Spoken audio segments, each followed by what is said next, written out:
Ora bem, és dos que defendem que a televisão é um meio em desagregação pelo combate com as novas formas de difusão, nomeadamente a internet e as redes sociais?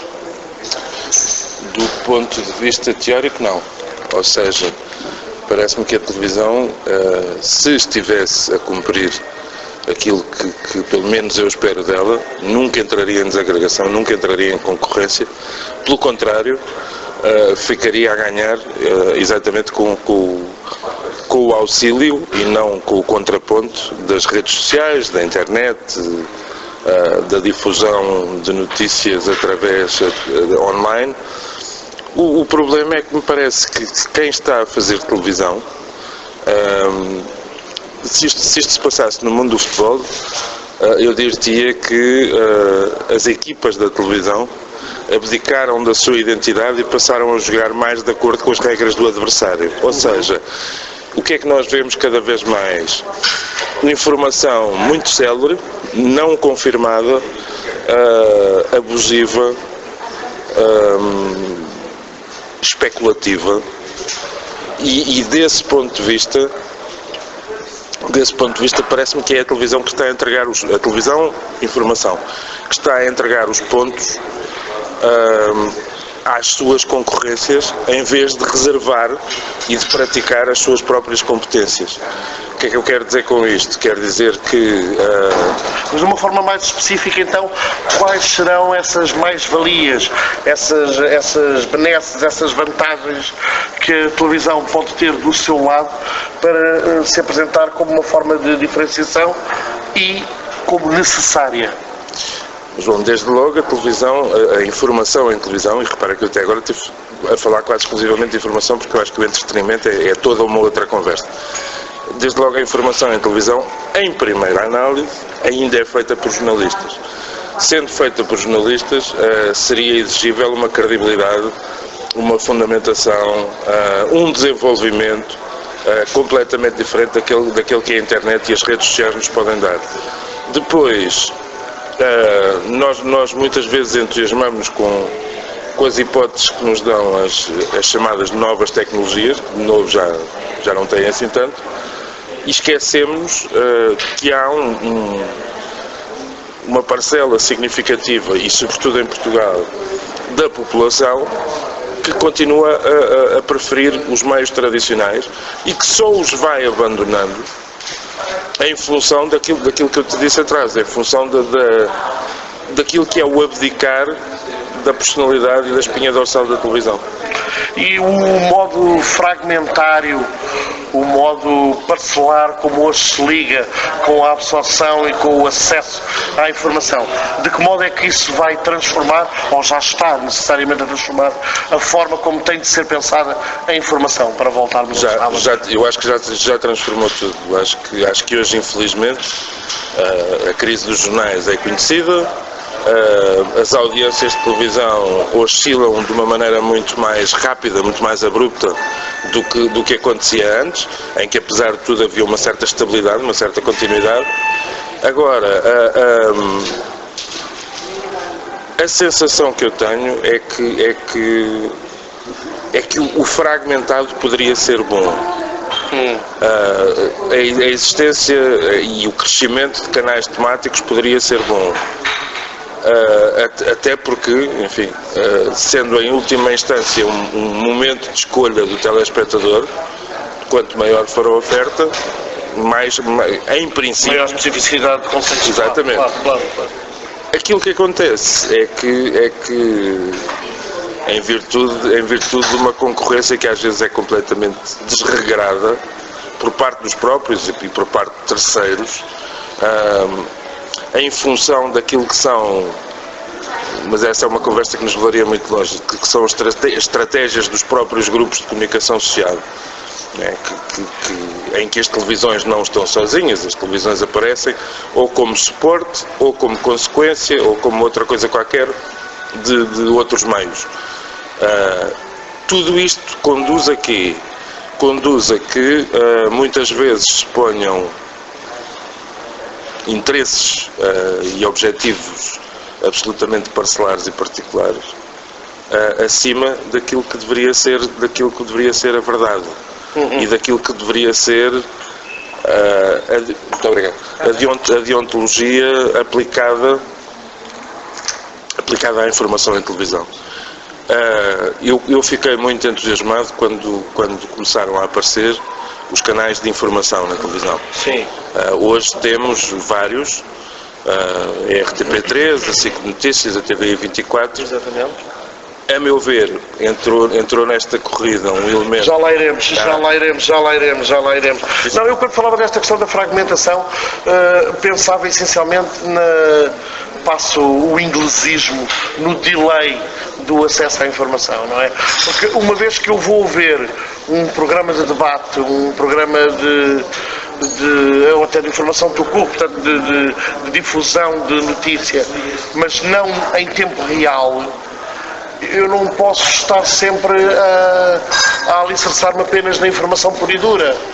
Ou seja, cada vez mais tem de haver uma vertente de enquadramento, de contextualização, de aconchegar, digamos assim, os factos numa roupagem que também acabará por ser a linguagem e a especificidade de cada um dos canais. Absolutamente de acordo. Agora, apesar de tudo, e como facilmente reconhecerás, a televisão muitas vezes dispensa o delay. A televisão pode estar a ser feita em tempo real. Às vezes... Mas o problema é que nós já não acedemos a ela muitas vezes em tempo real. Depende. Se estiveres a pensar em debates e muitas vezes em entrevistas, de acordo.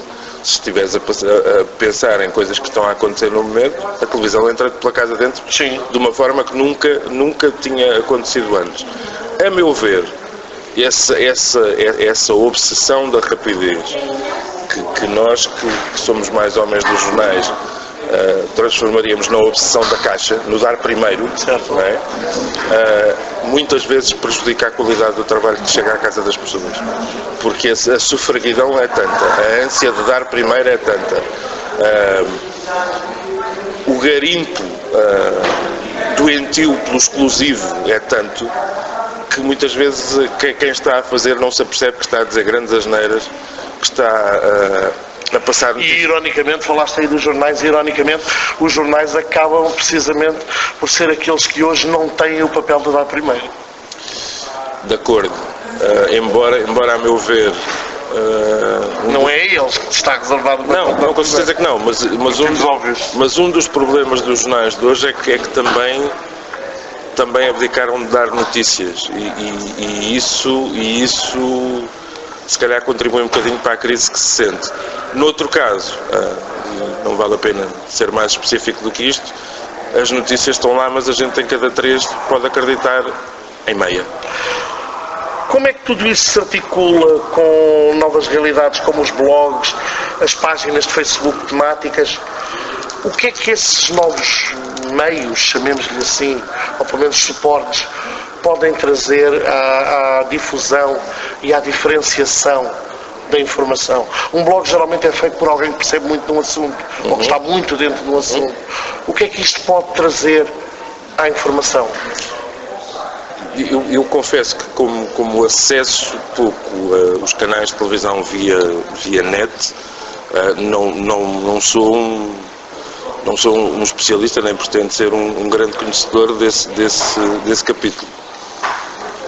A sensação que tenho é que cada vez mais, e até por uma questão de mobilidade, por uma questão de comodismo, se quiseres, as pessoas acessam os blogs, ou os sites, não são blogs, os sites dos canais de televisão e chegam... Há blogs, mas há blogs muito importantes.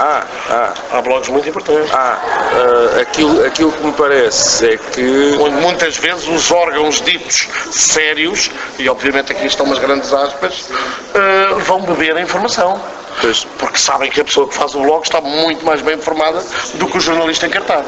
Pois aí temos um problema, é que muitas vezes esse recurso aos blogs, que em si mesmo não acho nada condenável, deixa de ser um recurso investigativo e passa a ser um recurso de transposição. Ou seja, muitas vezes os tais órgãos de informação ditos sérios, televisões, rádios, jornais, limitam-se a agarrar naquilo que está no blog e a chapar como se fosse... Precisamente por isso eu te perguntar que tipo de influência é que esses meios trazem. Porque esse blog, essa página do Facebook, sim, e as pessoas esquecem-se demasiadas vezes disso, também tem uma agenda. Com certeza. Com certeza. Isso aí, eu acho que nesta história, como noutras, infelizmente para nós não há inocentes. Ou seja, as agendas estão lá e são aplicadas. Eu acho que muitas vezes, e aqui tenho que reconhecer isso, muitas vezes com recurso à ingenuidade de jornalistas que estão a começar e que ainda não perceberam. Exatamente. Que não há almoço grátis. E que têm sempre que filtrar tudo. Até a informação que vem da fonte mais fidedigna tem que ser filtrada. Tem que ser cruzada. Porque pode haver um momento em que uma fonte que nunca te enganou, que sempre te tratou com a decência com que se devem tratar as pessoas que depois vão veicular a informação. Há sempre um momento em que essa fonte pode ter ali um interesse, pode ter ali um objetivo. Pronto. Isto conduz a quê? Isto conduz a que é um dos momentos mais perversos.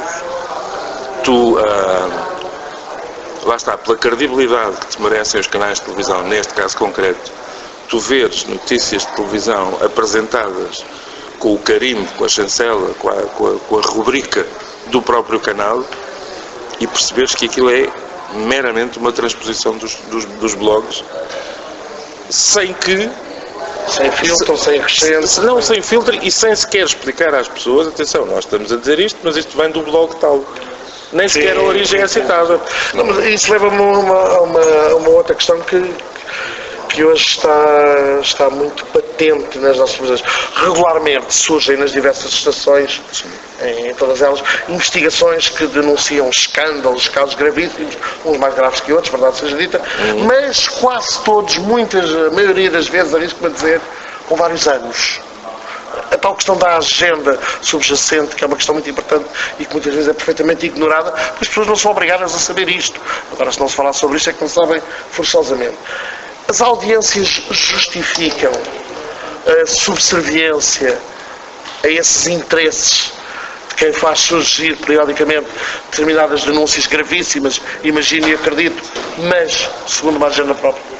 João, eu diria o seguinte: do meu ponto de vista e da maneira como eu encaro o jornalismo, as audiências não justificam nada. Evidentemente que as televisões são feitas para ser vistas, como os jornais ou os livros são feitos para serem lidos. Agora, há preços que eu acho que não podem continuar a ser pagos. Falaste aí em jornalismo de investigação. E não há volta a dar isto.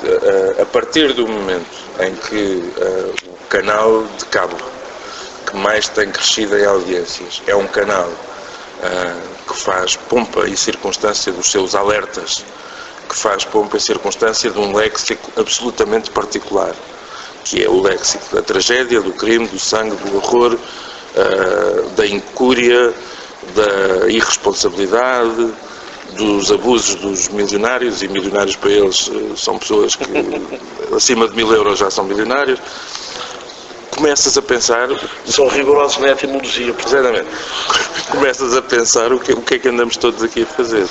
E depois aquilo que me assusta muitas vezes é ver, sob o manto diáfano do jornalismo de investigação, processos, intenções e desenvolvimentos que eu nunca pensei que fossem possíveis. Eu acho que, por exemplo... Mas achas que o próprio jornalismo muitas vezes tem consciência disso e alinha, ou não chega a ter consciência que está a ser utilizado? Não, é absolutamente impensável presumir que jornalistas séniores, com passados, em alguns casos impolutos, noutros casos nem por isso, é impossível presumir que eles não saibam que estão a ser utilizados. Pelo contrário, o que eu acho é que lá está a história dos almoços grátis, não é? O que eu acho é que tentam, no câmbio entre o deve e o haver, entre o benefício próprio e aquilo que estão dispostos a ceder, tentam fazer sempre o melhor negócio. Agora, eu tenho assistido a coisas que não julgava que fosse possível assistir em canais de informação, com diretores de informação que eu respeito e que me aprendi a ver e a ouvir, e não é que me aprendi, é que habituei a respeitar e a ouvir. Mas, por exemplo, o recurso à câmara oculta,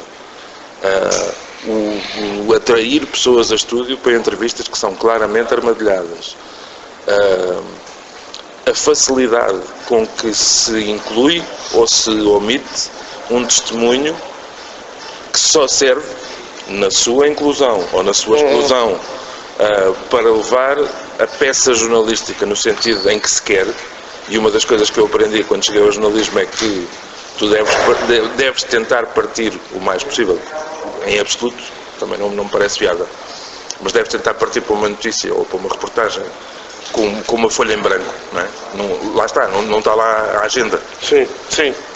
Tenho assistido a coisas que não pensei, sinceramente, que fosse possível, sobretudo, e aqui são as que me chocam mais, aquelas que são assinadas por jornalistas séniores.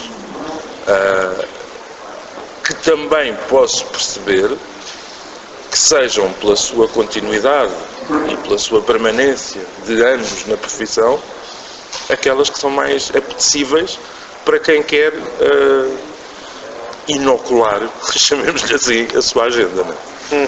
Não é assustador. Eu acho que se chegou a um ponto absolutamente terrorífico. E debaixo da capa do jornalismo de alta informação, debaixo da capa do jornalismo de investigação, assiste-se a coisas absolutamente lamentáveis. Aí está um ponto, deixa-me só, é um ponto absolutamente cirúrgico. Aí está um ponto curioso. Há pouco tempo houve uma jornalista de televisão, com anos disto, que fez uma peça denunciando as irregularidades e as... Uma peça não, foi um programa inteiro. As irregularidades e os atropelos na Câmara Municipal de Seixal. E aí a internet foi absolutamente fundamental. Estamos a falar de que jornalista? Estamos a falar da Ana Leal na TV 24. Não sei se na TV jornalista, na TV 24, seguramente. A internet foi absolutamente fundamental. Porquê? Porque alguém publicou a íntegra da entrevista da Ana Leal com o Presidente da Câmara Municipal de Seixal, comparando com aquilo que tinha ido para o ar, depois e todas as partes em que a tese Ana Leal / TVI era desmentida com factos e com documentos, saltaram fora. Não entraram. Saltaram fora. E isto não é jornalismo, isto é propaganda. Eu posso perceber que a TVI neste momento não tenha um grande amor pelo Partido Comunista Português, mas isso é outra coisa. Nem de propósito estás a falar da TVI, vamos a um caso concreto, mas que é como se passa o chavão ou o jargão incontornável. A transferência da Cristina Ferreira da TVI precisamente para a SIC desencadeou, no teu entender, um contar de espingardas entre os dois principais canais privados e até mesmo entre alguma RTP? Achas que isso foi tão longe que se possa mesmo ter notado a nível dos três canais temáticos de informação? Não consigo perceber nos canais de informação, a não ser na quantidade de vezes que as pessoas do entretenimento de repente foram chamadas aos principais blocos noticiosos para dizerem mais ou menos nada e coisa nenhuma, ou seja, basicamente para se mostrarem, mas isso, enfim, tolero menos como espectador, e atenção que eu tenho que fazer uma declaração de interesse, porque sou colaborador da RTP, mas tolero mesmo assim menos na RTP, que é um canal público. Acho que os canais privados seguirão a estratégia que me entender, sendo que às vezes me parece que estão a dar tiros nos pés.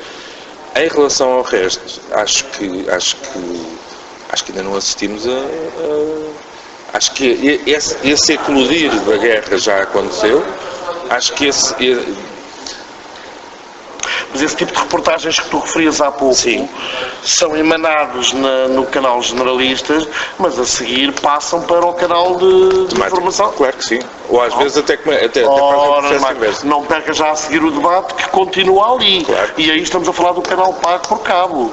Portanto, há obviamente, no sentido lato do termo, essa contaminação e sequer, como se diz, uma vez que estamos aqui no Festival Correntes Escritas, no Festival Literário, é o if planning, não é? Quer dizer, é o gancho para passares ao próximo capítulo. Claro. Se gostou e quer saber como é que ele vai se safar, tem que ler o próximo capítulo. Exatamente. E aí tem que passar do canal Generalista para o canal Cabo. É nesse sentido um pouco que eu estou a falar disso. Repara, esse tipo de gancho, em princípio, não me chocaria. Até porque aí estar-se a cumprir uma das tais missões que nós aflorámos lá atrás. Sim, mas então... Tem a ver com isto. Mas não notaste que, e eu volto a bater a mesma tecla de forma objetiva. Acho que já era feito. Achas que foi apenas então sejamos ainda mais brutos, passo a expressão. Sim. A transferência da Cristina Ferreira não foi uma transferência, foi a transferência. Não desencadeou nada, João. Foi, sabes que depois, não desencadeou, claro que sim. Desencadeou... Quando eu falo aqui em contar espingardas, nota-se uma subida de tom e um agudizar de determinadas tendências, porque, ai Jesus, rapidamente temos que marcar posição. Sim, não sentiste isso? Senti, mas deixa-me dizer que acho que houve respostas boas e menos boas. Assim que foi buscar a Cristina Ferreira. Esteve aí, respondeu com a Maria Cerqueira Gomes, tudo bem, substituiu aquilo que tinha que substituir, ou pelo menos não deixou o homem das manhãs sozinho. Depois, é curioso falares da Maria Cerqueira Gomes, mas não falares de Miguel Sousa Tavares. Era isso que eu ia dizer. Pronto. Mas não me posso esquecer que a TVI foi buscar uma mais-valia extraordinária, chamado Miguel Sousa Tavares, que não só aparece como comentador, como colaborador, mas também edita um dos jornais. E nesse jornal, a mim soube muito bem voltar a ver, ou se calhar até, não sei se alguma vez tinha visto, um jornal de eleição, no horário nobre, de uma estação generalista, a fechar com poesia de Carlos Drummond de Andrade. Acho que marca a diferença. Onde me parece que já... Também a ter uma entrevista em direto com o Armando Vara, prestes a ser detida no dia seguinte. Com certeza. Sim. Ali, ou pelo menos enquanto... Eu acho é que está tudo muito volúvel do ponto de vista de dão-se 2 passos à frente e depois dá-se pelo menos um passo atrás. Assim que se ganhou muito na área do entretenimento. A meu ver, cometeu um dos erros mais crassos que podia ter cometido quando vai contratar a Manuela Moraguetes para ser a oposição ao Miguel Sousa Tavares. É um disparate total. Manuela Moraguetes cansou-se, descredibilizou-se, e aquilo que ela faz, qualquer pessoa com o estatuto dela, e repara que eu falo em estatuto, não falo em qualidade, com o estatuto dela faria com melhores resultados. Não se prepara, é gratuita, etc. Vês alguma semelhança em termos de linha, apetece-me dizer a palavra novamente, em termos de agenda, entre aquilo que ela faz e que o José Eduardo Muniz faz em simultâneo na TVI? Essa é provavelmente a pergunta mais delicada que tu me fizeste até agora. Porque se eu te disser que sim, estou a insinuar que no recosto e no conforto do lar eles combinam a agenda para difundir, ainda por cima, em 2 meios poderosíssimos, não é? De um lado a SIC, do outro lado a TVI. Eu acho que é inevitável que 2 pessoas que vivem juntas há tanto tempo acabem a partilhar pontos de vista. Se daí se parte para uma agenda comum, enfim, não gostando de processos de intenção, mesmo assim dir-te-ia que sim. E parece-me que qualquer dos dois... Como imaginas, a pergunta não é inocente nem vem do nada. Qualquer dos dois, e no caso da Manuela de Moraguetes, isso foi foi público e notório, qualquer dos dois tem apetites políticos. O Marguete já foi deputado à Assembleia da República e o Zé Eduardo Muniz já foi desafiado várias vezes. O Marguete tem um currículo bastante vasto e abrangente, desde cantar letras de Miguel Esteves Cardoso até... Boas, por acaso. Ótimas, foram prosas. Exatamente. É uma letra absolutamente maravilhosa, com música do Pedro Magalhães, que falávamos ainda há pouco. Música de Ricardo Camacho. Ricardo Camacho? Ok. Peço desculpa pelo lado. Vamos. Mas também não se coibiu, por exemplo, de fazer o anúncio da Ariel. Pois, assim...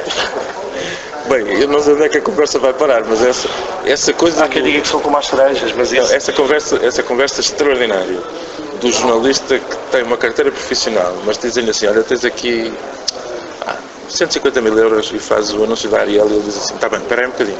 E entrega a carteira, faz o anúncio, vai buscar a carteira porque já fez o anúncio e às vezes recupera a carteira quando o anúncio ainda está a passar. Mas acho um bocadinho estranho. Eu ouvi-te dizer isto, não posso deixar de fazer uma pergunta que não estava no alinhamento, mas que para mim é óbvio e evidente neste momento. Então isso, em vez do anúncio da Ariel, estivemos a falar de uma assessoria política? Mas eu não me constituo, não tenho idade, nem estatuto para me constituir como reserva moral de coisa nenhuma. Acho que a assessoria política pode ser uma tentação para um determinado tipo de pessoas. Eu fui... Tentação. Uma tentação. Aprecio o termo. Sim. Não, até porque... Estou só a saborear o termo. Até porque, pelo menos nós dois sabemos isso, não é de fonte próxima, sabemos isso pessoalmente, a segurança no jornalismo é uma coisa que não existe. O teu processo terá sido diferente. Eu sei que aos 44 anos fui posto no rol dos descartáveis e a partir daí, se quiseres, chafa-te a recibo verde, porque emprego não tens mais. E já lá vão 14 anos, enfim, a vida não me tem corrido mal e ainda não fiz nenhuma assessoria política, o que para mim é uma vitória. Okay. Ou seja, eu não posso condenar à partida pessoas que partam para a assessoria política como meio de sobrevivência. Mas a minha pergunta, o cerne da minha pergunta é se achas que é irreversível, é um caminho irreversível? Na questão do anúncio, estavas a criticar o facto de entregar ali a carteira durante uns dias, vou fazer o anúncio e agora dá cá a carteira, voltei a ser sagrado jornalista. E no caso da assessoria política? Eu acho que irreversível atira-me para questões tão complicadas como a prisão perpétua ou o pecado mortal ou coisas do género. Acho é que, no mínimo, tem que haver um período de nojo. Vou chamar período de nojo, sim. Eu, na altura, eu só fui convidado uma vez para ir fazer assessoria política e demorei 48 horas a responder que não, porque o ordenado era muito bom. Era mesmo muito bom. Felizmente que a coisa não avançou, porque hoje teria que omitir essa página do meu currículo, uma vez que teria estado a trabalhar com o professor Manuel Maria Carrilho, e isso hoje não é orgulho para ninguém, digo eu, por outras razões. Disse que não, e hoje continuaria, curiosamente, a dizer que não, embora, como te disse, não tenha um emprego há 14 anos. 13 anos. É engraçado o que acabaste de dizer, também no jornalismo, isto parece uma questão lateral, mas obviamente não é, também no jornalismo, e mais uma vez friso que estamos aqui num festival literário, tal como na literatura e nas artes em geral, é difícil fazer essa destrinça de quando se tem que lidar com uma pessoa devido às suas funções, ou ao seu cargo, ou ao seu projeto, devido à agenda que juntou entrevistador e entrevistado, muitas vezes, e aquilo que obviamente todos nós temos, que é uma opinião. É difícil, mas eu acho que a sensação que tenho, e mais uma vez tenho que me reportar só àquilo que é a minha vida, eu acho que vais ganhando um caldo, das duas uma, ou ganhas caldo ou então cortam-te o dedo, porque pura e simplesmente, se tu não consegues separar o que é a tua opinião, o que são os teus valores, o que são os teus princípios, do exercício da tua profissão e da discussão intelectualmente honesta, não é? A certa altura não falas com ninguém. Sobretudo tendo em conta que se a nossa classe jornalística, com todas as honrosas e brilhantes exceções, mas se a nossa classe jornalística, em média, não é uma coisa para nós nos orgulharmos, o que diremos então da nossa classe política, por exemplo, e também da nossa classe empresarial? Olha, começámos a falar de televisão e esta pergunta dirigida... Desculpa. Só um particular. Quando tu tens um CEO, como se diz agora, de uma empresa de comunicação... Convém dizer que CEO significa Chief Executive Officer. Exatamente. As siglas têm esse problema. Sobretudo em rádio, tens razão. Mas quando há um senhor com esse peso e essa importância num grupo de comunicação social sólido, eufórico, impante, que cria, e isto é indesmentível porque eu estava lá, que cria uma revista cor-de-rosa, porque cria do verbo querer, acreditar.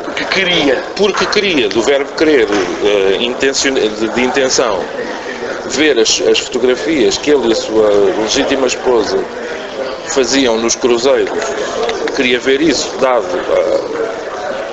estampado para o público. Há uma revista que existe porque este senhor quis ter fotografias dos cruzeiros com a mulher. A partir daí está tudo explicado. É o nível que temos. É a TQT, falando de siglas, e para quem já não se lembra, TQT significava televisão que temos. Talvez foi o Alfredo Barroso que cunhou essa mítica sigla. Que lhe valeu as perseguições todas do às vezes incompreendido, às vezes excessivo, às vezes tudo, mas em alguns casos genial, Emílio Rangel. Com quem eu tive as maiores polémicas, portanto estou à vontade, foi o único homem que me chamou Zé Cabra. Isso seria um programa inteiro a abordar Emílio Rangel, que é quase uma história da comunicação em muitas outras vertentes.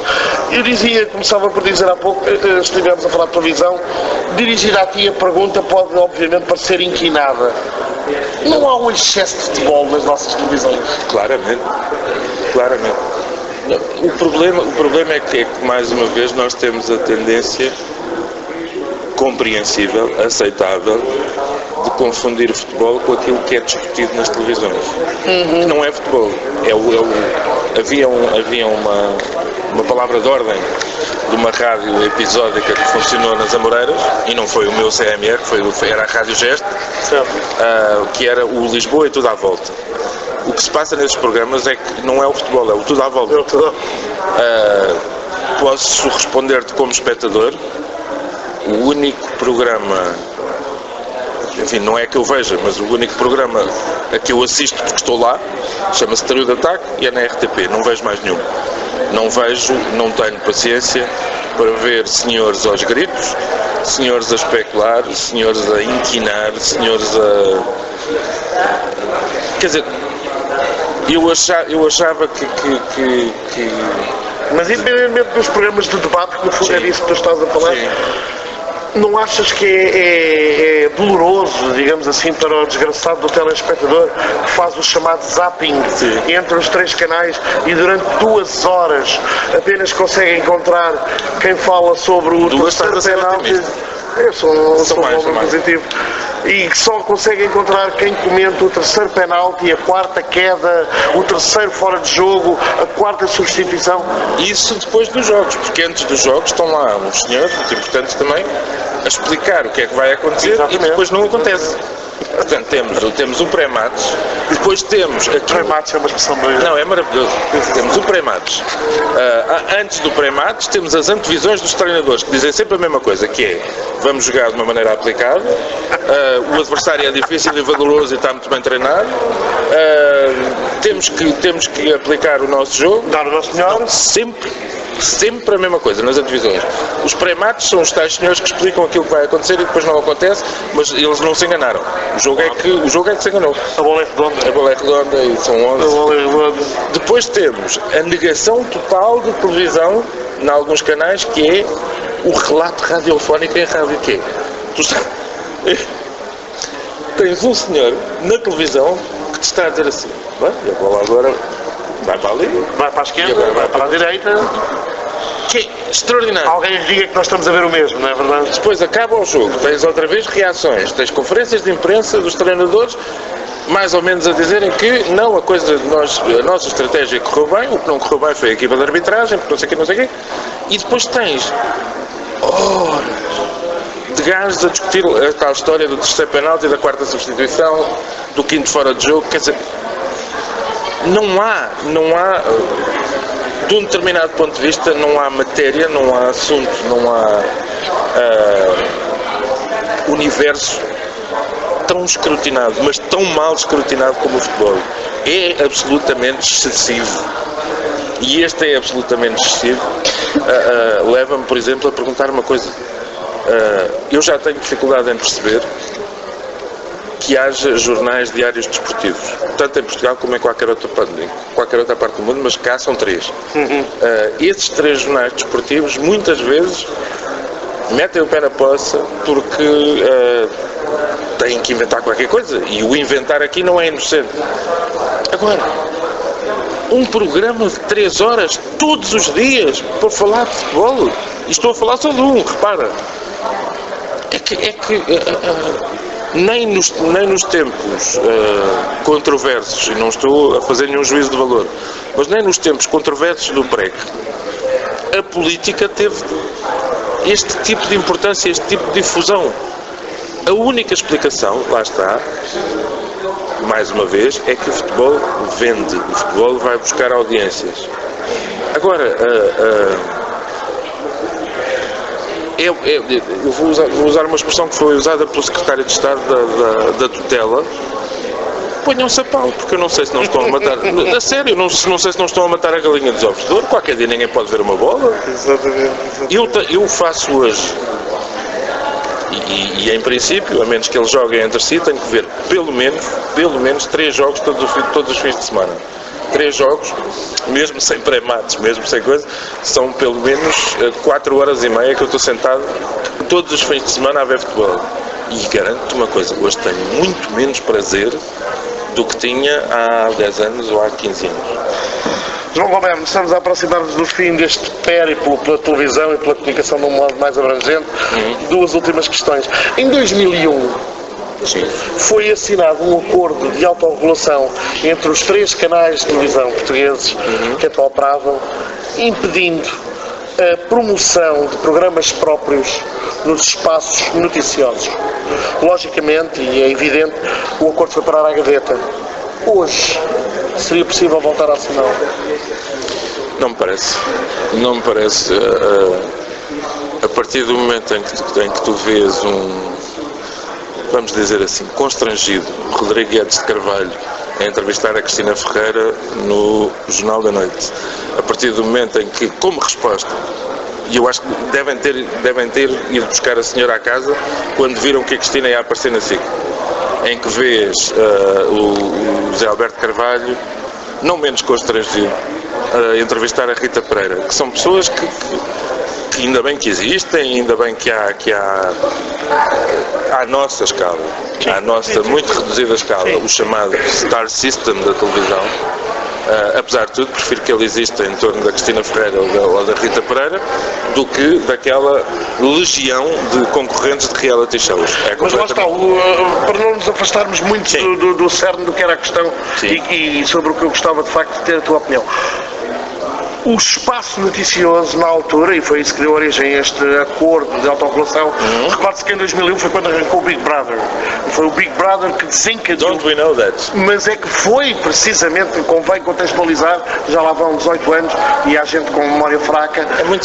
Foi exatamente esse programa em concreto que desencadeou este acordo, que os 3 subscreveram. No dia em que o Sr. Marco dá um pontapé na senhora não sei quantas, a TVI abre o jornal.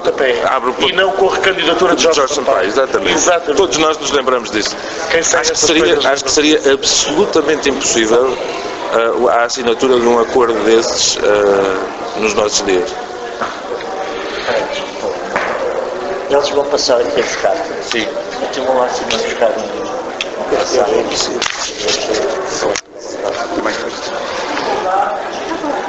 Mesmo para terminarmos, Já são várias as vozes a clamar por apoio do Estado aos média como decisiva contribuição para a sua sobrevivência. Que comentários é que te merece esta reivindicação? De um ponto de vista meramente reflexivo, ou se quiseres a priorístico, eu seria contra. Eu comecei, a minha primeira redação foi o Jornal da Capital, numa fase em que a Capital estava integrada num grupo chamado EPNC, Empresa Pública Notícias Capital, e apresentava como, debaixo do logotipo da Capital, devia ler-se Situação Económica Difícil. E lembro-me de alguns combates travados por algumas pessoas, nomeadamente, ou particularmente, se quiseres, o Rodolfo Iriarte, porque essa dependência da Capital relativamente ao Estado, se quisermos, certo, ou ao poder, era muitas vezes... Havia muitas vezes a reclamação da contrapartida. Estou a falar de contraditório. Exatamente. Para usar os termos de hoje. Hoje parece-me que o Estado cumpre bem, a meu ver, bem, pelo que tenho visto nos últimos tempos, do ponto de vista de não haver substituições de administrações a correr só porque muda o poder. A partir do momento em que as relações, lá está, de diálogo são mesmo de diálogo, não há ministros da Presidência a definir alinhamentos de telejornal, isto para dizer que me parece que o Estado está a cumprir satisfatoriamente, pelo menos, as suas obrigações com o chamado setor público, que é RTP e RDP. Não é preciso carregar mais nas tintas, é isso que estás a dizer? Não tenho a certeza. Não tenho a certeza e ia chegar aí por esta via. É assustador começares a pensar que só há um jornal viável, porque só há um jornal que tem poder e é um jornal que não faz o menor esforço para esconder agenda, intenções, aquilo que contextualizado ou descontextualizado foi atribuído, e viu-se de resto, ao Emílio Rangel, de quem já falámos, sobre a criação de presidentes da República com a mesma facilidade que venderiam sabonetes. Atenção, por exemplo, muita atenção àquilo que pode ser a ascensão dos populismos, a ascensão de candidatos políticos, a ascensão de grupos económicos a partir de um jornal, de uma televisão, como acontece com o Grupo Cofina. Há uma agenda política, fundamentalmente há uma agenda económica, porque eles gostam de ganhar dinheiro, mas há uma agenda política por trás disso. Isso levar-nos-ia efetivamente a uma conversa muito mais longa, por uma razão muito simples, porque quando os mais altos poderes do Estado são os primeiros a dar o exemplo dessa mesma postura que tu acabas de identificar, Sim. A questão é muito mais ampla, vasta, abrangente e dúbia. Com certeza. De algum modo... Isto tudo só para dizer que num plano nós começámos a falar antes da entrevista começámos a falar de contingência. Num plano de contingência, haver uma intervenção do Estado no sentido de ajudar os jornais, de lhes proporcionar uma continuidade que neste momento me parece, em vários casos, seriamente ameaçada, desde que houvesse regras muito claras, muito transparentes, estabelecidas à partida, no sentido de não passarem a ser os órgãos oficiosos do mesmo Estado, neste momento confesso que não me choca, mas é claramente um plano de contingência. João Roberto, foi um gosto ter-te aqui à conversa e esta é mais uma demonstração de como os tão falados festivais literários servem não só para falar de livros, servem para propagar ideias. Muito obrigado mais uma vez. Muito obrigado, João.